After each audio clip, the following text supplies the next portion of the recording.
तेरा गम मेरा गम एक जैसा सनम। खबर मोनिका की तस्वीर के साथ शेयर की गई उमर जायसवाल की पोस्ट वायरल। जैसे शोएब मलिक और सानिया की शादी की खबर ने पाकिस्तान और भारत में तहलका मचा दिया था, इसी तरह अब शोएब मलिक की सना जावेद से शादी की खबर पर सबके हो रहे हैं तबसरे।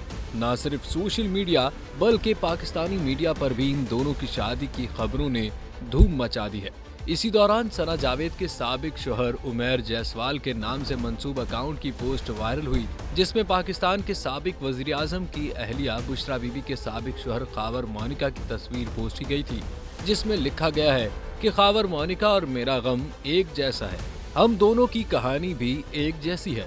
इस पोस्ट के सोशल मीडिया पर वायरल होने पर मद्दाहों को यही लगा कि ये गुलकार उमर जायसवाल का ऑफिशियल अकाउंट है और उन्होंने सना जावेद और शोएब मलिक की शादी पर रद्द-ए-अमल दिया है। लेकिन बाद में मद्दाहों के तबसरों से तंग आकर बिलाखिर उमर जायसवाल ने अपने तस्दीकशुदा इंस्टाग्राम हैंडल से कहा कि ये मेरा अकाउंट नहीं है, बल्कि किसी ने मेरे नाम से मंसूब जाली अकाउंट बनाया है।